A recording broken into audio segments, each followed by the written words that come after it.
भी तेरी हंसी, हाँ आज भी तेरी।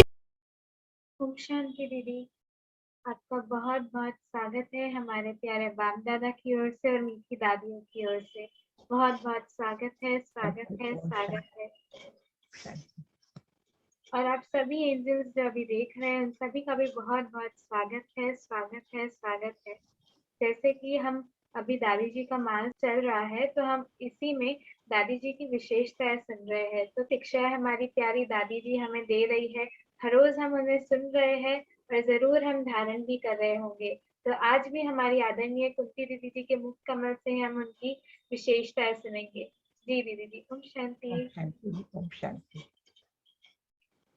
ओम शांति। आज हम सुनेंगे मातृ वात्सल्य की धने दादी प्रकाशमणि। सूरत सिंह भाई शांति सरोवर हैदराबाद से हैं। बात सन 1978 की है, जब मुझे पहली बार इस कल्प में सृष्टि पर आए भगवान से मिलने और उनकी अवतरण भूमि का दर्शन करने का परम सौभाग्य मिला। हेडिंग है, उनके दिव्य नैनों में पवित्र प्रकंपन थे।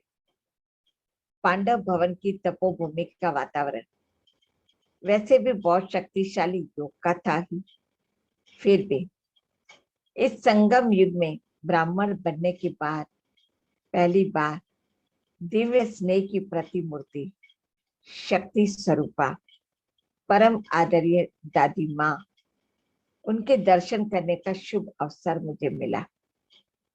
इन नैनों ने न आज तक ऐसी विभूति को देखा था और ना ही देख पाएंगे। ऐसा लगा जब मैंने करीब जाकर उनका ममता में स्वरूप देखा तो लगा कि वर्षों से बिछड़ी हुई माँ मिल गई है। कितना हृदय स्पर्शी विशुद्ध प्यार और दुलार था जो उनके नैनों से छलक रहा था। ऐसे प्रतीत होता था कि अत्यंत कड़ी धूप के समय किसी प्यासे मुसाफिर को झरने के सामने बैठने का शुभ अवसर मिल गया।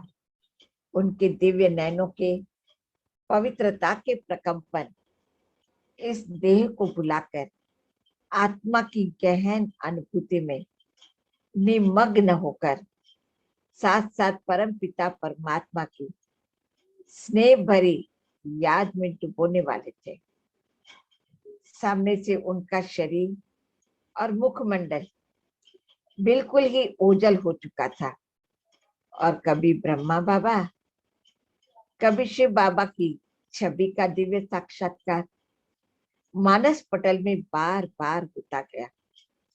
उससे अंदर ही अंदर इतनी खुशी, उमंग, उत्साह और शक्ति मिली जो उसका वर्णन करने के लिए मेरे पास शब्द नहीं है। वर्षों से बिछड़े हुए भाई के सन्मुख मिलने आने पर अपना स्नेह लुटा रही हो ऐसा लगता था। माँ तो 84 जन्मों में भी हर दैहिक चूल्हे को धारण करते समय मिलती है, लेकिन दादी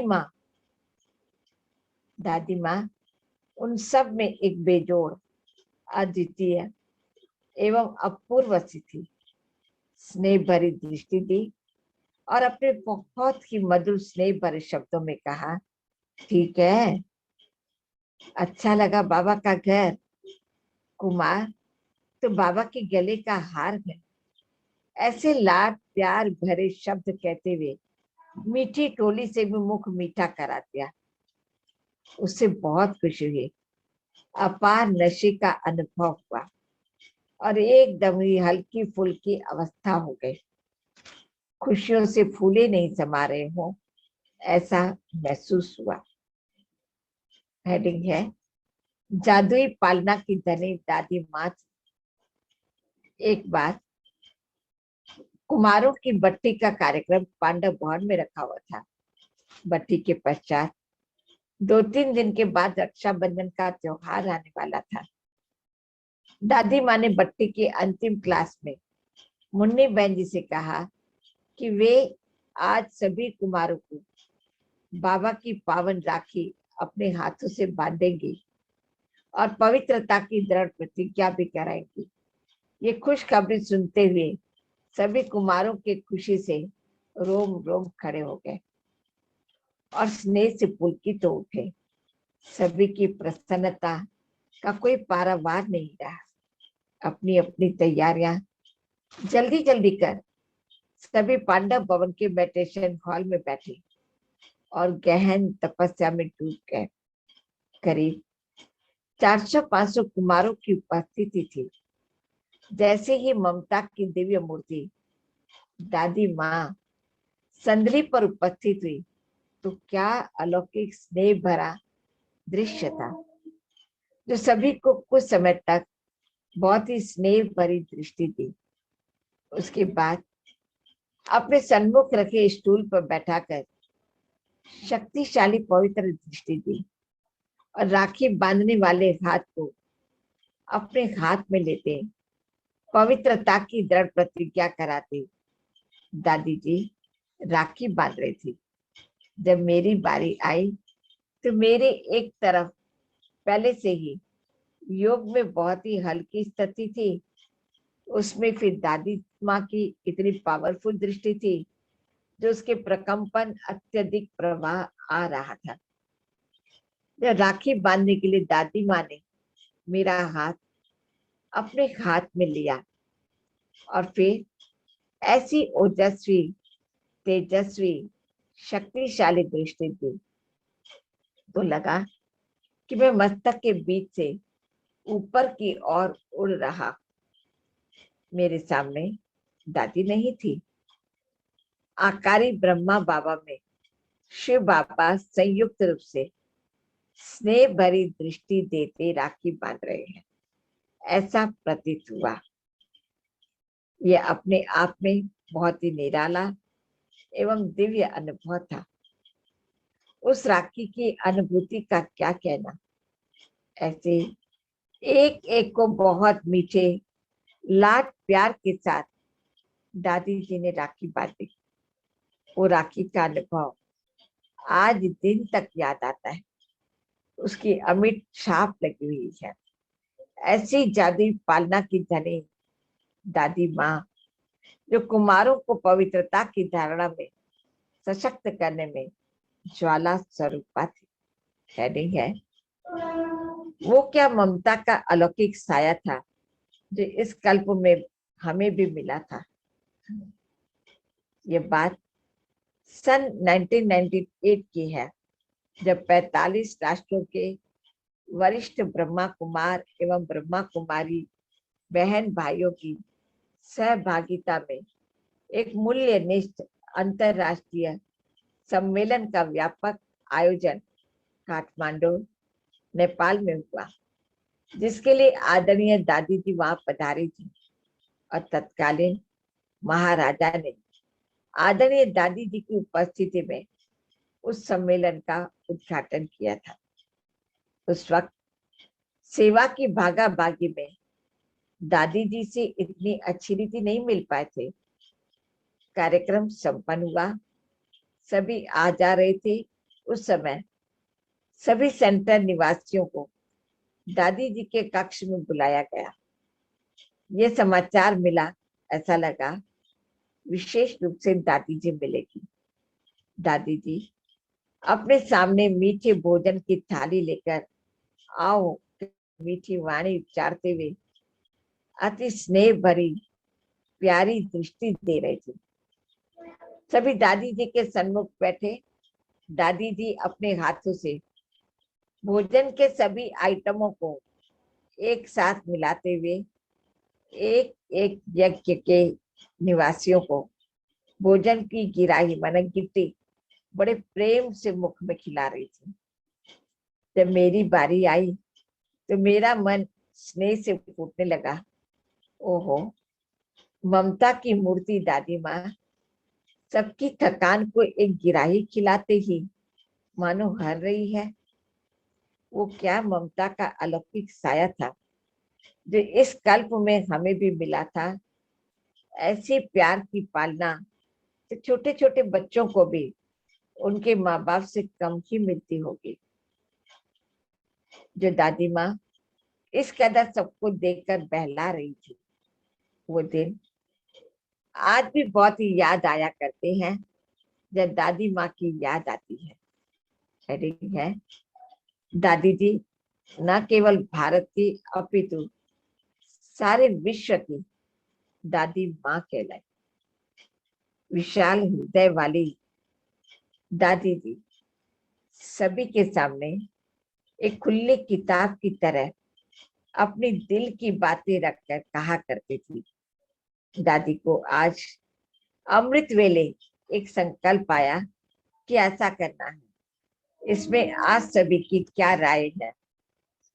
सच्ची सच्ची दिल से बताओ तो दादी जी उसे सहज रूप से सहज स्वीकार करेगी। अपनी बात औरों के ऊपर बलपूर्वक लागू करूं, ऐसी भावना उनमें रत्ती भर भी नहीं रहती थी। अपितु हर एक की दिल की राय लेकर सभी को संतुष्ट करने के बाद ही उस बात का क्रियान्वयन होता था। हजारों का दिल जीतना कितना चुनौती भरा कार्य है, तो भी दादी सर्वदा सामूहिक हित के भाव के और भावना को दिल में लेकर यज्ञ संचालन में सफल सिद्ध हुई। उसी कारण दादी जी न केवल भारत की अपितु सारे विश्व की दादी माँ कहलाई। हेडिंग है, कुमारों की रक्षक अभिभावक दादी कुमार का। एक बार शांतिवन में आयोजित कार्यक्रम पूरा होने के बाद दादी जी से विदाई लेने के लिए दादी कॉटेज में गए। दादी जी ने नेपाल का सेवा समाचार रात दीदी से बड़ी रुचि से सुना। अवस्था और व्यवस्था बनाए रखने के लिए और सेवा में वृद्धि के लिए बहुत महत्वपूर्ण राय थी। फिर दादी जी ने अति मीठी स्नेह भरी दृष्टि दी, मुझे भी इतना प्यार दिया और गले लगाया। तब मेरी आंखों से स्नेह के मोती रोकने पर भी नहीं रुके। दादी जी ने उस वक्त मुन्नी बहन से कहा, टेरिकॉट को की सूटकेस में सूटपीस में एक पीस लाओ, इसको देना है। मैंने टेरिकॉट का कपड़ा, उसमें से एक पीस लाओ, इसको देना है। मुन्नी बहन जी ने बोला, सभी को सौगात अच्छी दे दी है, ये आज से मिलने आए हैं। तब दादी जी ने कहा, हाँ मुन्नी, मुझे पता है ये जाने वाले हैं, इसको आज विदेश से आया हुआ टेरिकॉट का सूटपीस देना है। इतने में मुन्नी बहन जी लाए और दादी जी ने बड़े प्यार से कहा, इससे सेवा करते समय पहनना, बाबा की दादी की तरफ से यह गिफ्ट है। इस प्रकार सेवा के लिए कुमारों को इतना प्रेरित करते थे। यानी कैसे कैसे कुमारों को भी दादी ने पूरा संभाल करके रखा। स्नेह की अवतार, शक्ति और ऊर्जा बनने वाली दादी जी थी। उनका पवित्र स्नेह कुमारों को सेवा में आगे बढ़ाने में एक माजून की तरह सहायक सिद्ध होता था। दादी जी कुमारों को बहलाते हुए कहा करती थी, देखा कुमारों, दादी को बाबा ने एक नाम और भी दिया है, कुमार का, क्योंकि दादी कुमारों की खास है। ये बोल दादी जी के मुखारविंद से क्या निकलते थे, सभी रूहानी खुशी की मस्ती में मस्त हो झूमते थे। दादी माँ का निश्चल प्यार जैसे कि हर आत्मा के लिए सागर की तरह छलकता था। कुमारों की बट्टी का ही एक अन्य अवसर था। पांडव वन में कुछ ठंडी सी लग रही थी। क्लास में आते ही दादी जी ने अपने स्नेह से भाव विभोर होकर कहा, देखो कुमारों, आज दादी आज सभी को गरम गरम मक्खन मानी खिलाएगी। मक्खन मानी मला एक छोटी सी रोटी बनवाते थे दादी, और उस पर मक्खन लगाना, उसमें पीसी हुई शक्कर डालना, एकदम सिगड़ी, छोटी सिगड़ी दादी जी पास में रखवाते थे, और उसी समय वो बनाते जाए, उसी समय लगाएं और उसी समय दादी खिलाती, यानी बिल्कुल गरम गरम। जैसे दादी कहती गरम मक्खन मानी खिलाएगी, तो मक्खन मानी खिलाएगी। क्लास के बाद पहली बात सुने इस शब्द के पीछे कौन सा मिष्ठान आज दादी देगी, ये तो पता नहीं था, लेकिन सभी के मुख तो मीठे हो चुके थे। सभी पांडव भवन के भंडारे में दूसरे तले की और लंबी कतार में योग युक्त मुद्रा में खड़े थे। दादी माँ एक शुभ आसन पर विराजमान थी और सामने ही चूल्हे से गरम गरम रोटी में मक्खन भर भर कर दादी जी के हाथों में दी जा रही थी। दादी जी अपने सभी लालों को अति स्नेह युक्त होकर मुख में खिला रही थी। मैंने यह दृश्य जीवन में पहली बार देखा। जब दादी जी के सन्मुख पहुंचा तो क्या प्रेम भरी वो दृष्टि दादी की थी, जो पहले से ही अतीन्द्र सुख की वासना देने वाली थी। बड़ा अद्भुत था। वह योग से भरपूर टॉनिक जैसे लगी। एक एक को किस प्रकार से पालना देकर उनकी उन्नति प्रगति करनी है, इसकी सर्वश्रेष्ठ पार की करुणामयी दादी माँ थी। हेडिंग है गिरे हुओं को ऊपर उठाने की अचूक कला देवी दादी की। थोड़ी सी गलती हो जाने पर औरों के आगे उसका उमंग उत्साह कम ना हो, इसे दादी हिम्मत भरती थी। चलो, इससे जो गलती हुई वो दादी जी माफ करती है, आगे के लिए फिर दोबारा नहीं करना। दादी जी के दिल में इसके लिए प्यार और दुलार है। दादी जी जब इसकी बात को भूल गई तो आप सबसे मेरी रिक्वेस्ट है कि सब उस बात को भूल जाओ। माना दादी को पता था, जिन जिन को पता था उन्हें भी दादी ने कहा सब भूल जाए। ऐसे कहकर हर किसी को पुनः आगे बढ़ने की हिम्मत पड़ती थी। ये बाबा का कल्प पहले वाला बच्चा है, जैसे भी हो यह उन्नति को पाए, वह ख्याल रखती थी। ये दादी जी में औरों को उठाने की अचूक कला थी। कई बार कंप्लेन ले आने वाले के मन में यहाँ तक भावना आ जाती थी कि इसके साथ मैं नहीं रहूंगा, मैं सेवा नहीं करूंगा। उस अवस्था में भी एक दूसरे के अंदर की भावना को बनाए रखने के लिए और एकता के गठबंधन में बांधे रखने के लिए और एकता से चलने के लिए दादी जी एक सूत्र का और प्रयोग करती थी। दादी जी क्या करती थी, चलो इससे गलती हुई तो उसकी तरफ से दादी माफी मांग लेती है, तो आपको भी भूल जाने के लिए रिक्वेस्ट करती है। इस प्रकार एक दूसरे के अंदर प्यार की भावना को जीवंत रखने का प्रयास दादी जी करते थे। तभी तो यज्ञ के इतने निवासियों को अपने स्नेह की पालना में रखते हुए कहां से कहां यज्ञ सेवा को बढ़ाया और इतनी वृद्धि की। सभी को एकता के सूत्र में एक साथ बांध कर रखा। सभी ऐसी दादी जी के स्नेह में कुर्बान जाने को तैयार रहते थे। ऐसी दादी माँ का शुभ भावना और शुभ कामना भरा प्यार और दुलार सच्चे अर्थ में एक मत होकर आगे बढ़ाता रहा और आज भी बढ़ा रहा है। हेडिंग है दिलों को छूने वाले उनके मीठे बोल। दादी जी के ये बोल हर दिल को छूने वाले होते। ठीक हो, आराम से पहुंच गए, कोई तकलीफ तो नहीं हुई, कोई सैल्वेशन चाहिए तो दादी जी को बोलना। यह थी लाड भरी शब्द सबकी थकान को मिनट में दूर करने वाले होते थे। इतनी बड़ी संस्था की प्रमुख दादी माँ का ये सच्चा प्यार न केवल ब्राह्मण परिवार के अपितु नव आगंतुकों अतिथियों के दिल को भी छूने वाला होता था। यहाँ आए हुए अति विशिष्ट व्यक्ति आज भी दादी जी को याद करते हैं और उनके बोलों का स्नेह से स्मरण किया करते हैं। अब देखिए दादी जी खुद क्या कहती हैं। पहली बात, भाई भाई की यह वृत्ति सब दर्दों की दवाई है। यह इतनी प्यारी दवा है जिससे मोह ममत्व का व्यवहार खत्म हो जाता है। यही हमारा सच्चा संबंध है।